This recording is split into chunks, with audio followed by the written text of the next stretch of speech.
Pentakosta ketiga. Apa yang dimaksud dengan Pentakosta ketiga? 1. Pentakosta ketiga adalah pencurahan Roh Kudus yang dahsyat di zaman Now, melebihi yang terjadi di Azusa Street. 2. Pentakosta ketiga akan mengakibatkan penuaian jiwa yang terbesar dan yang terakhir sebelum Tuhan Yesus datang kembali. 3. Pentakosta ketiga akan membangkitkan generasi Yeremia, yaitu anak-anak muda yang dipenuhi Roh Kudus, cinta mati-matian kepada Tuhan Yesus, tidak kompromi terhadap dosa, dan akan bergerak untuk memenangkan jiwa. 4. Pentakosta ketiga lahir di Indonesia yang bergerak ke bangsa-bangsa. Generasi ini dari timur ke barat dan akan kembali ke Yerusalem. 5. Pentakosta ketiga akan memberikan kuasa untuk menyelesaikan amanat agung Tuhan Yesus, dan setelah itu Tuhan Yesus datang kembali. Selamat beribadah.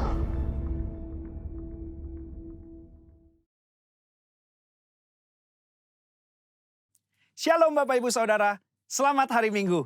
Hari ini kita akan membahas mengenai keselamatan yang merupakan studi dari kitab Ibrani tentang justification, sanctification, dan glorification, atau pembenaran, pengudusan, dan pemuliaan.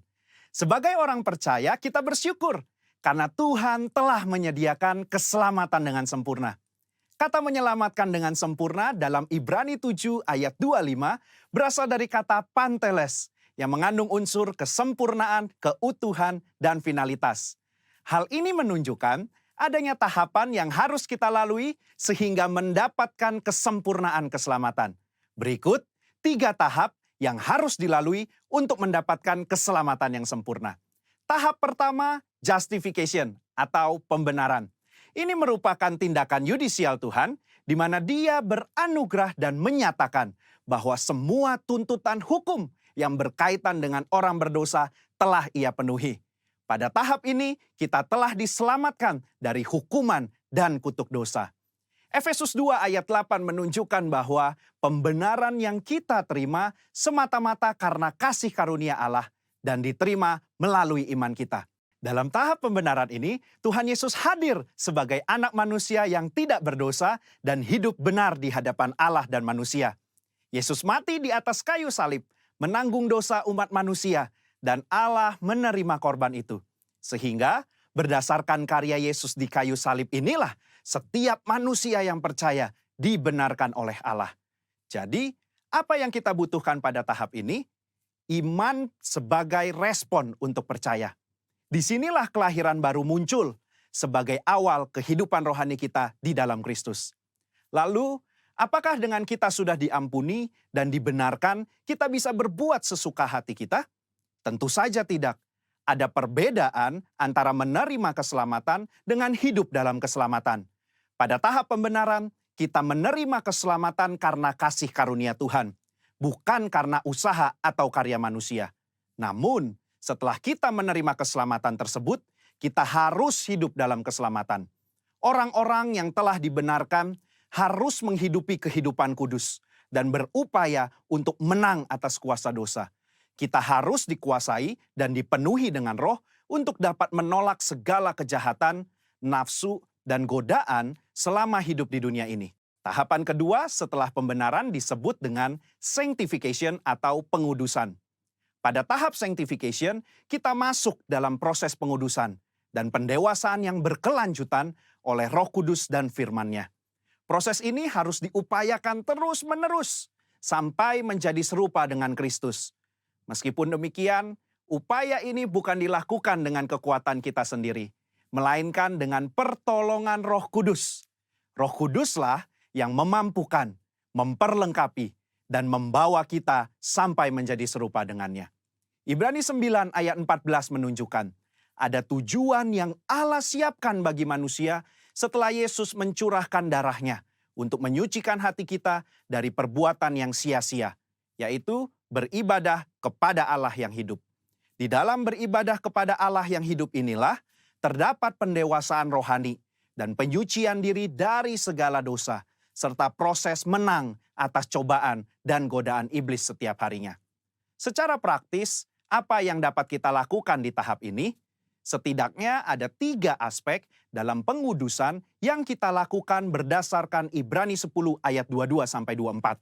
Yang pertama, taat dan setia kepada Yesus. Yang kedua, saling mendorong untuk hidup dalam kasih. Yang ketiga, menghasilkan buah pertobatan dan buah roh. Di dalam tahap pengudusan ini, akan banyak peperangan rohani yang dilakukan. Maka dari itu, kita harus senantiasa hidup dikuasai oleh roh dan hidup dalam pengudusan. Sehingga kita akan menang atas setiap peperangan yang kita lakukan. Sekali lagi, kasih karunia adalah tindakan Tuhan memberikan Roh Kudus-Nya untuk memenuhi dan menguatkan kita dengan kehadiran, pengurapan, dan karunia-Nya. Melalui iman adalah kita dengan setia mengerjakan ketaatan dan latihan-latihan yang membangun manusia rohani kita sampai menjadi serupa dengan Kristus. Tahapan ketiga untuk mencapai keselamatan yang sempurna adalah glorification atau pemuliaan. Tahapan ini juga disebut sebagai keselamatan akhir, di mana kita akan diselamatkan dari kehadiran dosa. Artinya, manusia tidak lagi memiliki kehadiran dosa. Di dalam doktrin keselamatan, kondisi ini akan tergenapi ketika Tuhan Yesus datang untuk kali yang kedua. Dan hanya tersedia bagi mereka yang bertahan dan setia selama proses pengudusan. Dan yang telah menjadi serupa dengan gambar Yesus. Ibrani 10 ayat 37 menunjukkan, sedikit waktu lagi ia akan datang. Sudah siapkah kita akan kedatangannya? Apakah kita sudah serupa dengannya? Melakukan perintah dan amanat agungnya dengan benar? Ada 3 hal yang akan dilakukan saat ia datang untuk kali yang kedua. Pertama, ia datang untuk menyempurnakan keselamatan kita dengan cara memberikan kepada kita tubuh kemuliaan. Yang kedua, ia memberikan upah kepada kita hamba-hambanya. Dan yang ketiga, ia menyelesaikan rencananya dengan menghancurkan iblis dan menegakkan kerajaannya. Kesimpulannya, insan Pentakosta menganut doktrin progressive salvation, yaitu bahwa keselamatan tidak didapatkan secara instan, melainkan sebuah proses dan perjalanan yang dituntun dan dipimpin oleh Roh Kudus sampai akhir hidup. GBI menolak pandangan sekali selamat tetap selamat. Jaminan keselamatan itu selalu kita miliki selama kita tetap tinggal di dalam Kristus. Hal ini bukan hanya karena itu adalah tradisi yang diwariskan oleh para pendahulu kita, tetapi berdasarkan studi yang jujur dan komprehensif dari surat-surat Paulus, surat-surat umum, bahkan ketika melihat perjanjian lama, inilah Injil yang seutuhnya. Juru selamat kita yang mati dan mencurahkan darahnya untuk mengampuni kita dari dosa dan membenarkan kita di hadapan Allah adalah juru selamat yang sama yang bangkit dan naik ke sorga, mengutus Roh Kudus-Nya untuk menyucikan dan memberdayakan kita menjadi alat di tangannya. Yang juga adalah juru selamat yang sama yang berjanji untuk datang menjemput kita di dalam kemuliaan kekal bersamanya. Saudara, untuk penjelasan lebih lengkapnya dari tim teologi kami, jangan lupa buka link yang ada di atas atau scan barcode yang tersedia. Selamat hari Minggu, Tuhan Yesus memberkati. Shalom Bapak Ibu Saudara, puji Tuhan. Saya percaya setiap kita dalam naungan Tuhan yang Maha Kuasa. Dan dimanapun kita berada saat ini, saya tahu sebab Tuhan selalu sertai kita. Bapak Ibu, mari siapkan hati yang terbaik. Kita mau berikan ekspresi cinta kasih kita buat Tuhan lewat pujian penyembahan kita. Mari tepuk tangan bagi nama Tuhan Yesus, Saudara. Haleluya. Saya undang kita boleh bersuka cita sama-sama, Saudara. Berikan ekspresi yang terbaik bagi nama Tuhan. Boleh tepuk tangan, Saudara.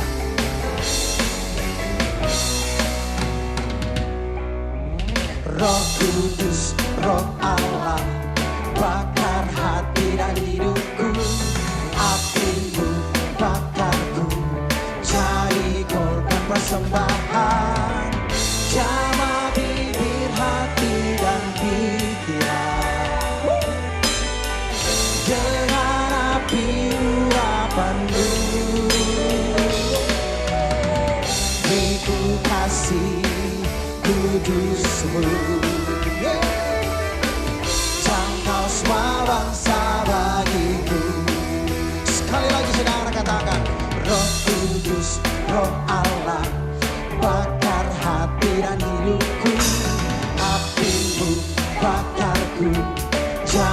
korban persembahan.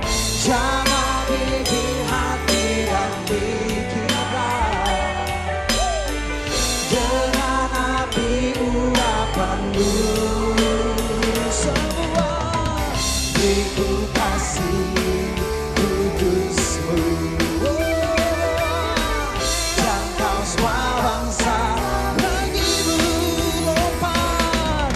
Gerakan roh Allah terjadi di sini. Yes, Allahku kan melawat umatnya. Di timur, di barat, dari utara selatan. Yeah, lawatan Allah sekarang. Mari tepuk tangan sama-sama, katakan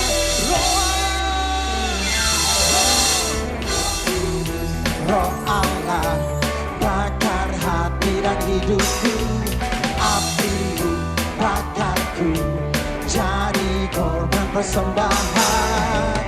Jamah bibir, hati dan pikiran dengan api urapanmu. Beriku kasih kudusmu. Jangkau semua bangsa, bagimu lompat. Gerakan roh Allah terjadi di sini. Yes, Allahku kan melawat umat. Di timur, di barat, dari utara selatan. Lawatan Allah sekarang. Oh yeah, lawatanmu.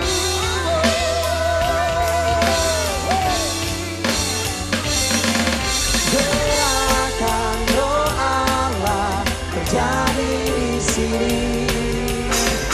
Allahku kan melawat umatnya.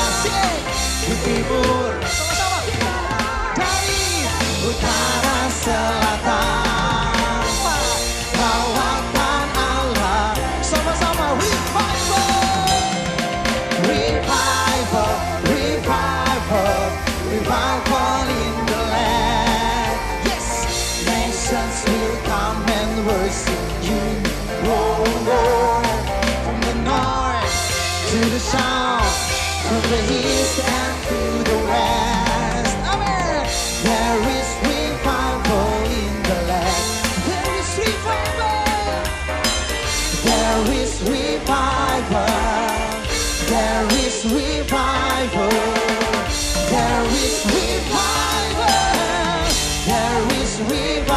Revival. There is revival.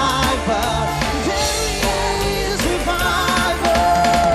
There is revival. There is revival in the land. Hallelujah.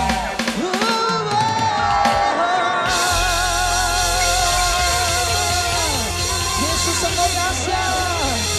Yes. Amin. Ini waktunya Tuhan.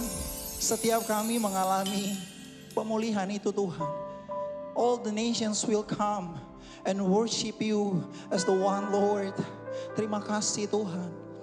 Kami memuji Engkau Tuhan Yesus. Ini tujuan kami ada hari ini Tuhan. Ini tujuan kami sama-sama menyatukan hati kami. Satu hati kami mau datang Tuhan. Kami mau dipersiapkan Tuhan.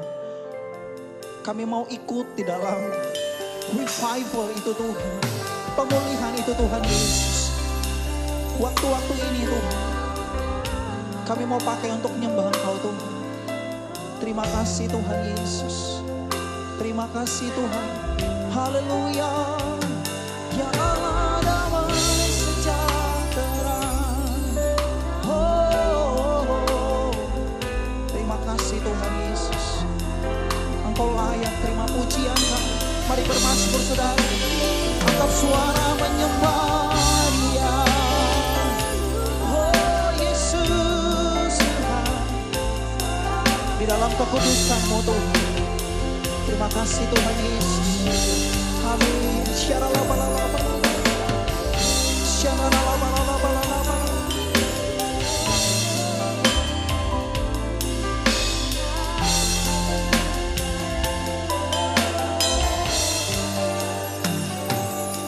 Terima kasih Tuhan Yesus. Kami mau berkata dalam pujian bersama Tuhan. Engkau Allah yang ajaib Tuhan Yesus.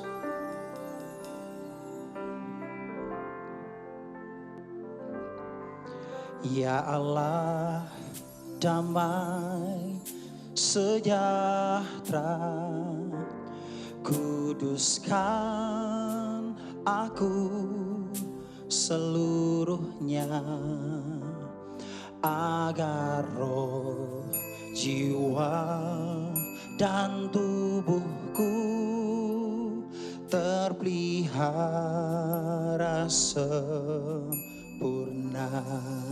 Katakan bersama. Ya Allah damai sejahtera, kuduskan aku seluruhnya, agar roh, jiwa, dan tubuhku terpelihara sempurna. Katakan bersama, hidup kami Tuhan, hidup kudus dan tak bercacat di hadapan-Mu, mulia, suci pada kedatangan-Mu. Hosana, Hosana, Hosana, datanglah Tuhan Yesus. Hosana, Hosana, ku merindukan-Mu. Mari Bapak Ibu Saudara, nyanyikan bersama pujian ini.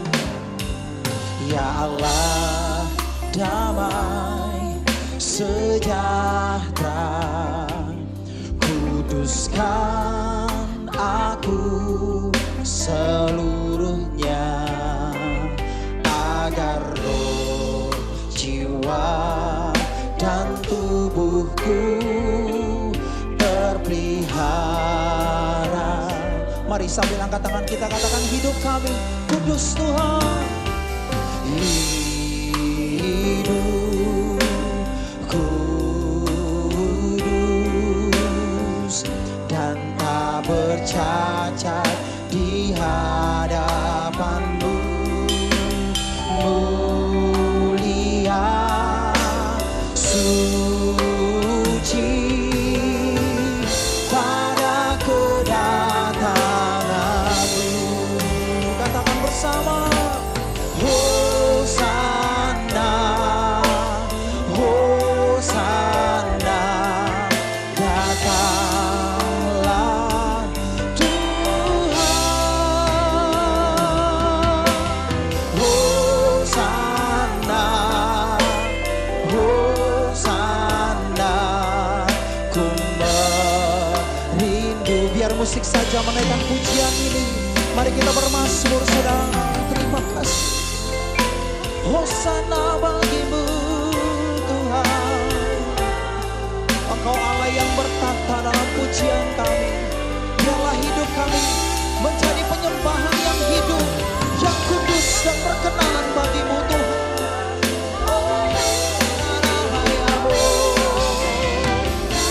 Terima kasih Engkau Allah.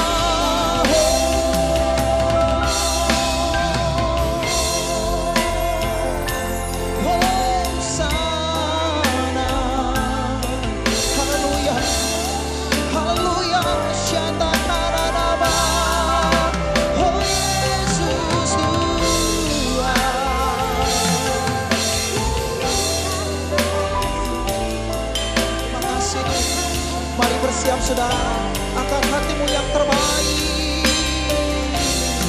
Haleluya. Hosana, Hosana, datanglah Tuhan Yesus.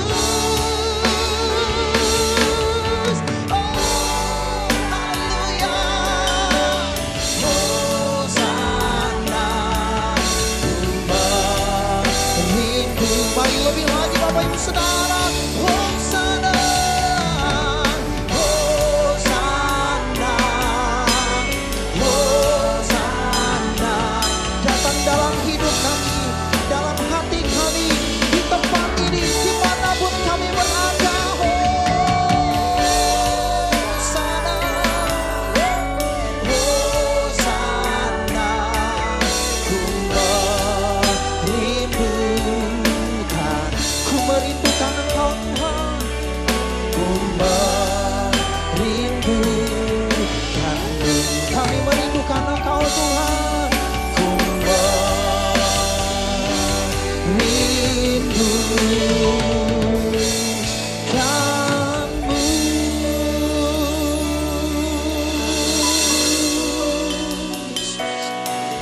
Haleluya. Oh Yesus, ku merindukanmu.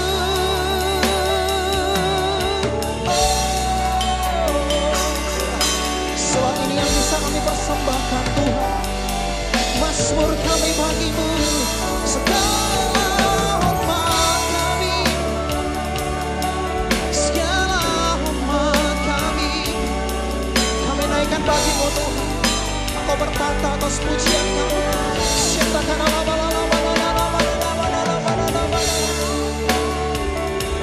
oh Yesus Tuhan, Engkau layak Tuhan. Biar dari mulut kami keluar pujian penyembahan, keluar nyanyian-nyanyian baru Tuhan. Let we worship you. Let my soul sing your praises.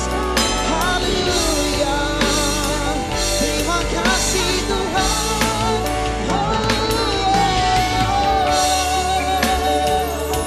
Yesus yang ajaib. Kami yang sedang lemah dikuatkan Tuhan. Kami yang sedang dalam kekhawatiran, kami bertemu dengan Engkau. Kami ada pengharapan yang baru. Oh jiwaku bermasmur, hatiku mengenang. Terima kasih Tuhan.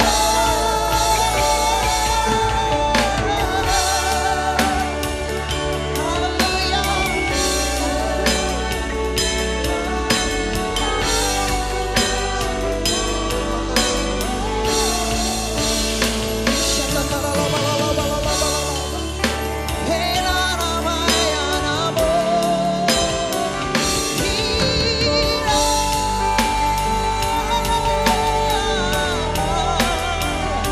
Yesus Tuhan, Yesus Tuhan.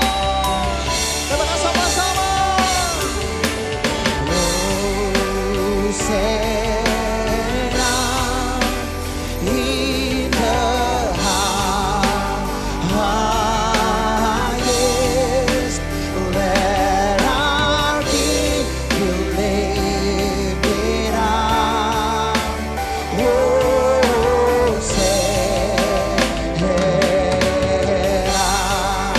Mari bersama-sama Bapak Ibu Saudara, angkat tanganmu, katakan Hosana in the highest. Let our King be lifted up. Hosana.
biarkan Engkau bertahta di tempat ini lebih lagi Tuhan.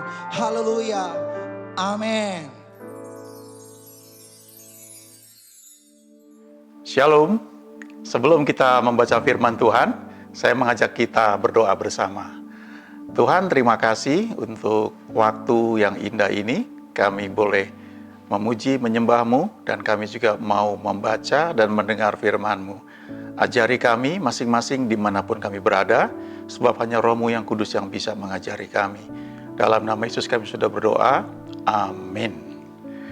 Firman Tuhan pada hari ini, saya bacakan dari Yesaya 55 ayat 2. Kita akan bicara tentang telinga yang mendengar, lalu hati yang rela dan taat. Ini hal penting yang mendahului tentang apa yang akan kita lakukan. Yesaya 55 ayat 2 berkata, "Mengapakah kamu belanjakan uang untuk sesuatu yang bukan roti, dan upah jerih payahmu untuk sesuatu yang tidak mengenyangkan? Dengarkanlah aku, maka kamu akan memakan yang baik, dan kamu akan menikmati sajian yang paling lezat." Ini firman Tuhan yang luar biasa, sebab Tuhan itu ternyata peduli sekali bahkan sampai soal makanan kita. Dikatakan di sini, kalau kita mendengar Dia, nurut pada Dia, maka kita akan memakan yang baik, yang sehat, yang baik buat tubuh kita, yang membuat tubuh kita sehat. Dan tidak hanya itu, kita akan menikmati sajian yang paling lezat. Artinya Tuhan itu peduli bukan hanya soal kebutuhan kita, tentang kesehatan kita, tapi lebih dari itu, Dia peduli juga dengan selera kita, dengan keinginan kita. Ini ayat yang luar biasa. Dan kalau kita pelajari firman Tuhan, orang-orang seperti Daud di Perjanjian Lama, dan orang seperti Yohanes, murid Yesus, itu menyampaikan tentang doa yang luar biasa, yang mengatakan bahwa Tuhan itu peduli bahkan sampai keinginan hati kita. Nah, kita lihat ayat berikutnya, Yohanes 10 ayat 27. Ini di Perjanjian Baru, yang mencatat juga murid Yesus yang dikenal sebagai murid yang dikasihi. Yohanes 10 ayat 27 berkata, "Domba-dombaku mendengarkan suaraku, dan aku mengenal mereka, dan mereka mengikut aku." Sangat menarik karena dikatakan di sini bahwa domba-dombanya Tuhan, yaitu kita ini disebut sebagai domba-dombanya. Dikatakan domba-dombanya Tuhan ini mendengarkan suara Tuhan. Dalam bahasa Inggris, beberapa Alkitab menerjemahkannya itu bukan hear, ya, bukan hearing, tapi listening, ya, memperhatikan, menyimak. Jadi dengan kata lain, Tuhan Yesus mau bilang bahwa kita sebagai domba-dombanya itu sewajarnya adalah menyimak, memperhatikan apa yang Dia mau tunjukkan, apa yang Dia mau ajarkan buat kita masing-masing. Lalu kalimat berikutnya, ya, berkata bahwa aku mengenal mereka. Tuhan Yesus mengenal kita. Dan dalam bahasa aslinya, kata mengenal ini dipakai kata ginosko. Ini tingkat pengenalan yang sangat dalam, karena kata ginosko ini juga dipakai sebagai suatu istilah atau ungkapan tentang hubungan suami dan istri. Jadi ketika Tuhan berkata, "Aku mengenal kamu, aku mengenal domba-dombaku," Dia mengenal kita sebagai domba-dombanya, artinya Dia kenal begitu detail siapa kita.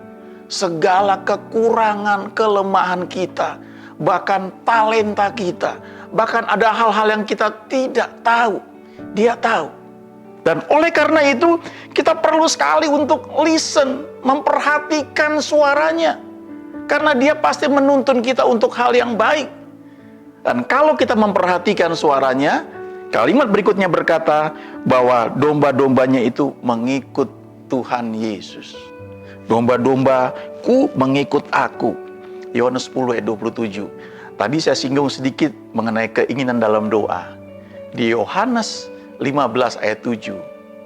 Murid Yesus Yang namanya Yohanes ini mencatat perkataan Yesus yang dia bilang begini, "Jikalau kamu tinggal di dalam aku dan firman-Ku tinggal di dalam kamu, mintalah apa saja yang kamu kehendaki, dan kamu akan menerimanya." Kalau dihubungkan dengan Yesaya 55 tadi, berarti ini soal makanan yang baik dan lezat. Baik itu soal kebutuhan, menyehatkan tubuh, tapi lezat itu soal selera, soal kehendak. Dan Tuhan peduli sampai soal kehendak kita. Ada satu contoh yang menarik di Lukas 5 ayat 5 sampai 6. Sebenarnya dari ayat 1 ya sampai beberapa ayat di bawah ya, bisa dibaca sendiri, tapi saya mau fokus pada Lukas 5 ayat 5 dan 6. Ceritanya waktu itu ya, Simon dan teman-temannya, para nelayan ini sudah bekerja keras sepanjang malam cari ikan dan tidak berhasil. Lalu mereka ke pantai dan mereka mencuci jalannya karena nggak ada ikan yang dapat mereka tangkap. Lalu Tuhan Yesus datang dan dia naik ke perahu Simon, dia pinjam perahu itu dan dia bilang, "Bertolaklah sedikit jauh dari pantai." Lalu dia pakai perahu itu sebagai mimbar untuk mengajar orang banyak dari perahu Simon itu. Dan setelah selesai mengajar, dia berkata kepada Simon, "Sekarang bertolaklah ke tempat yang dalam dan tebarkan jalamu." Lalu di ayat 5, Simon menjawab seperti ini, "Guru, telah sepanjang malam kami bekerja keras dan kami tidak menangkap apa-apa. Tetapi karena Engkau menyuruhnya, aku akan menebarkan jala juga." Dan setelah mereka melakukannya, mereka menangkap sejumlah besar ikan sehingga jala mereka mulai koyak. Simon secara logika dia bilang nggak mungkin ada ikan. Tapi karena Tuhan yang menyuruh, dia mau melakukannya juga. Nah pertanyaannya, kenapa waktu mereka menangkap sejumlah besar ikan, jala mereka mulai koyak? Kalau kita baca di bahasa Indonesia itu nggak kelihatan. Tapi kalau baca Alkitab bahasa Inggris, beberapa terjemahan detail sekali membuat kita bisa melihat kenapa jala mereka mulai koyak. Sebenarnya di Lukas 5, ayat 5 itu ketika Tuhan berkata kepada Simon, "Bertolaklah ke tempat yang dalam dan tebarkanlah jala-jalamu." Nets, jamak dalam bahasa Inggris. Tapi karena Simon berpikir, udah sekian lama kerja sepanjang malam gak ada hasilnya, aduh gak mungkin lah ada ikan. Tapi karena ini Tuhan yang menyuruh, ini seorang pengajar yang luar biasa, oke, saya mau nurut, tapi saya cuma mau tebarkan satu jala saja. Jadi Tuhan menyuruh tebarkan jala-jalamu, di sini cuma satu jala yang ditebarkan. Dan hasilnya jalanya mulai koyak. Tapi di bagian lain, di Yohanes 21 ayat 6, kalau kita baca, hal yang mirip terjadi. Murid-murid cari ikan sepanjang malam gak ada hasilnya. Lalu Tuhan muncul di tepi pantai dan dia berkata kepada mereka, "Tebarkan jalamu di sebelah kanan perahu." Kalau yang sebelumnya perintahnya di tempat yang dalam, tapi ini di sebelah kanan perahu. Lalu mereka nurut. Dan waktu mereka menebarkannya, begitu banyak ikan yang ditangkap. Dan yang menarik di ayat 11 dikatakan, jumlah ikan itu 153 ekor dan sungguh pun sebanyak itu, jala itu tidak koyak. Kenapa tidak koyak? Karena perintahnya memang satu jala, mereka tebarkan satu jala. Jadi poinnya apa yang perlu kita perhatikan di sini? Telinga yang mendengar. Belajar untuk memperhatikan apa kata Tuhan. Lalu yang kedua sebenarnya adalah hati yang percaya, hati yang rela, a willing heart untuk melakukan apa yang Tuhan perintahkan. Baru yang ketiga adalah tindakan yang taat, obedient acts, tindakan-tindakan yang taat sesuai dengan apa yang Tuhan perintahkan. Kita perlu hal ini. Dan Tuhan sediakan itu buat kita. Rugi sekali kalau kita tidak mendengar suara Dia. Kita tidak memperhatikan perintah-perintahnya. Kita tidak menyediakan waktu untuk mendengar Dia berbicara kepada kita. Karena kalau kita mendengar Dia berbicara secara spesifik, itu yang disebut firman rema. Roma 10 ayat 17 berkata, iman timbul dari pendengaran akan rema. Dan iman itu yang melakukan mujizat. Iman itu tangan kita yang terulur kepada anugerah Tuhan yang sudah tersedia itu. Lalu kita tarik anugerah itu dan menjadi bagian kita. Tapi itu semua dimulai dengan telinga yang mendengar. Seberapa jauh kita menyediakan waktu untuk mendengar Dia bicara kepada kita? Hearing ears, telinga yang mendengar, tidak hanya mendengar, listening, memperhatikan, menyimak. Lalu setelah itu perlu a willing heart, ya. Willing heart itu hati yang rela. Jadi jangan hanya taat di luar tindakan kita, tapi di dalam ini juga rela. Kenapa Simon waktu menebarkan jala di Lukas 5 itu jalannya mulai koyak? Karena sebenarnya dia setengah hati. Dia nggak willing. Dia dengar firman, dia diberkati setelah Tuhan Yesus mengajar banyak orang. Dan ketika Yesus berkata, sekarang bertolak ke tempat yang dalam, tebarkan jalamu. Dia mau percaya dan dia percaya, tapi otaknya bilang, nggak mungkin. Sudah sepanjang malam kami kerja keras, nggak ada hasilnya. Jadi pertentangan terjadi antara mau nurut dengan logikanya itu bekerja. Dan itu sebabnya hatinya sebenarnya nggak sungguh-sungguh willing. Jadi dia bilang, oke lah saya mau nurut, tapi satu jala aja yang saya tebarkan. Dan akibatnya begitu banyaknya ikan sampai jala mereka mulai koyak.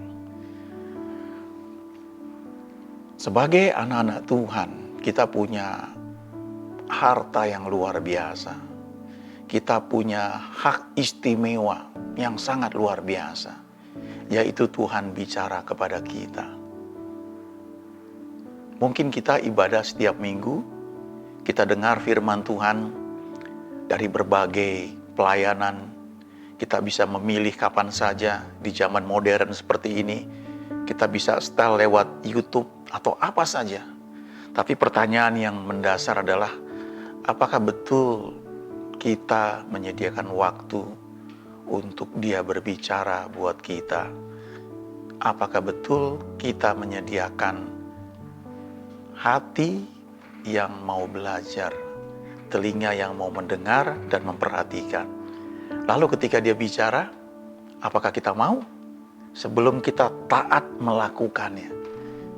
Di Alkitab, mujizat demi mujizat terjadi karena orang-orang mendengar Tuhan berbicara, lalu mereka taat. Mereka lakukan bagian mereka. Satu ketika ada 10 orang kusta datang kepada Yesus. Dan karena mereka orang-orang kusta, pada saat itu berlaku peraturan tidak boleh mendekat kepada orang-orang normal. Dan mereka cuma dari jauh berseru, Yesus, kasihanilah kami. Dan Yesus berkata, pergilah, perlihatkan dirimu kepada imam. Nah, pada masa itu yang berlaku, kalau orang sakit kusta kemudian tahir, sembuh maksudnya, maka setelah mereka tahir, untuk dinyatakan mereka itu sudah sembuh total, mereka mesti pergi ke para imam. Imam-imam itu yang akan periksa. Begitu dikatakan bahwa mereka sudah tahir, sudah sembuh, baru mereka boleh berbaur dengan masyarakat. Nah, sekarang mereka belum sembuh. Tapi Yesus berkata, pergilah, perlihatkan dirimu kepada imam. Dan mereka semua jalan dalam ketaatan. Di tengah jalan, mereka tahir. Mereka sembuh. Kok bisa terjadi begitu? Karena mereka mendengar firman Tuhan. Mereka mendengar Yesus berkata kepada mereka, pergilah, perlihatkan dirimu kepada imam. Dan mereka taat, dan di tengah jalan mujizat terjadi. Selalu seperti itu. Memang bentuknya bisa berbeda-beda. Satu ketika ada orang buta namanya Bartimius. Begitu dia tahu ini Yesus, dia berteriak dengan sekuat tenaga, Yesus anak Daud, kasihanilah aku. Yesus anak Daud, kasihanilah aku. Lalu Yesus akhirnya mendengar juga dan berkata, panggillah dia. Dan ketika dipanggil, Yesus tanya, apa yang kau kehendaki supaya aku perbuat bagimu? Dan Yesus berkata, Bartimeus berkata, Rabuni, supaya aku dapat melihat. Lalu Yesus berkata, jadilah menurut imanmu. Langsung sembuh. Hari-hari ini kalau kita mengalami kesulitan, apa saja, coba sediakan waktu. Dengar Tuhan. Baca firman-Nya. Coba sediakan waktu memuji menyembah Dia. Mungkin pagi hari, bisa bersama-sama. Tapi paling penting sebenarnya waktu kita sendiri dengan Tuhan. Baca firman-Nya. Kalau belum dapat terima, nggak apa-apa, baca terus saja. Berdoa cari Dia.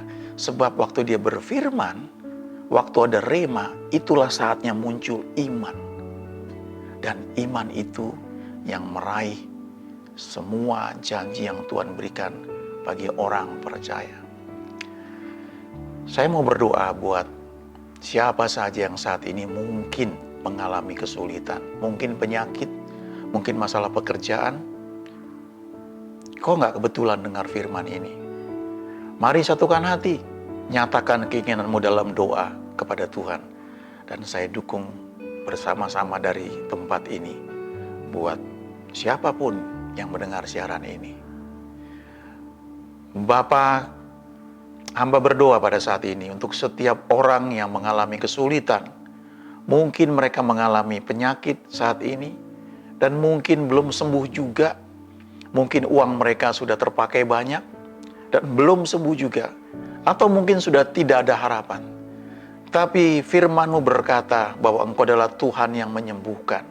Dan tidak kebetulan Kau mendengar firman pada saat ini. Dan kami mau mengangkat tangan kami, mau percaya kepadamu Tuhan. Berfirmanlah kepada kami masing-masing secara pribadi. Dan biar firman itu menimbulkan iman, kami boleh meraih apa yang Tuhan janjikan buat kami. Terima kasih Tuhan. Demikian juga untuk setiap kebutuhan yang lain. Kami berdoa, Tuhan, Engkaulah Tuhan yang menjawab doa kami. Di dalam nama Yesus kami sudah berdoa. Haleluya. Amin. Puji Tuhan, kita sudah diberkati oleh kebenaran firman Tuhan. Dan saatnya kita akan memberkati pekerjaan Tuhan di gereja ini. Di layar Bapak Ibu Saudara, sudah tertera QR Code. Saudara bisa melakukan persembahan melalui OVO, GoPay, ataupun juga ShopeePay. Atau bagi Bapak Ibu yang mau mentransfer persembahan, bisa langsung ke nomor rekening BCA yang tertera di layar, ataupun yang ada di kotak deskripsi di bawah. Haleluya, Tuhan Yesus memberkati.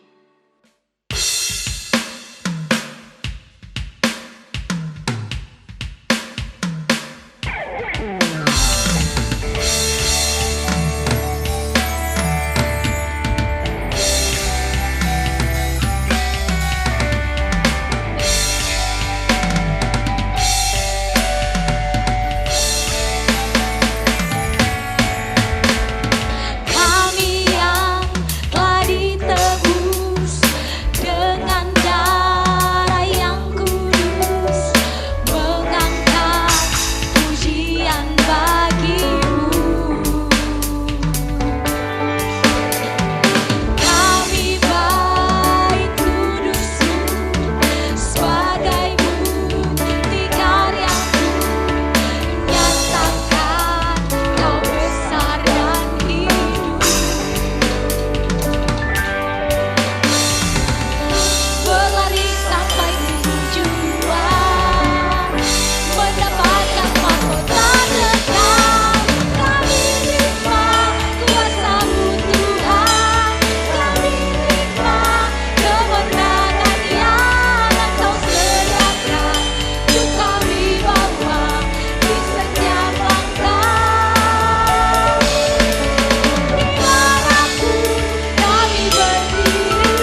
Mazmur 91. Dalam lindungan Allah.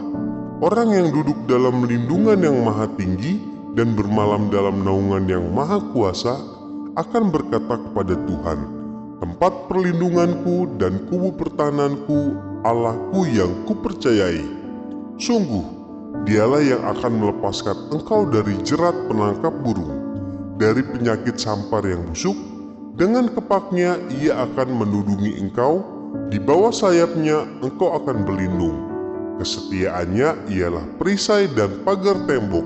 Engkau tak usah takut terhadap kedahsyatan malam, terhadap panah yang terbang di waktu siang, terhadap penyakit sampar yang berjalan di dalam gelap, terhadap penyakit menular yang mengamuk di waktu petang. Walau 1.000 orang rebah di sisimu dan 10.000 di sebelah kananmu, tetapi itu tidak akan menimpamu. Engkau hanya menontonnya dengan matamu sendiri dan melihat pembalasan terhadap orang-orang fasik. Sebab Tuhan ialah tempat perlindunganmu, yang maha tinggi telah kau buat tempat perteduhanmu. Malapetaka tidak akan menimpa kamu, dan tulah tidak akan mendekat kepada kemahmu.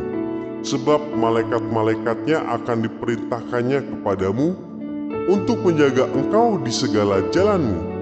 Mereka akan menatang engkau di atas tangannya, supaya kakimu jangan terantuk kepada batu. Singa dan ular tedung akan kau langkahi. Engkau akan menginjak anak singa dan ular naga. Sungguh hatinya melekat kepadaku, maka aku akan meluputkannya, aku akan membentenginya, sebab ia mengenal namaku. Bila ia berseru kepadaku, aku akan menjawab.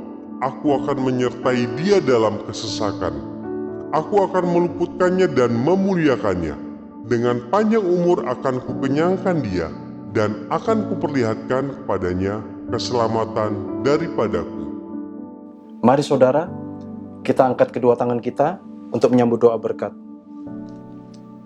Kiranya berkat perlindungan, anugerah demi anugerah, dan damai sejahtera melimpah dari Allah Bapa, kasih yang sempurna di dalam Tuhan kita Yesus Kristus, persekutuan yang manis dengan Roh Kudus, pertolongan kuasa dan penghiburannya, menyertai, memberkati kita semua dari saat ini, hingga Yesus datang menjemput kita semua di awan yang permai, dan kita akan bersama dengan Yesus kekal untuk selamanya.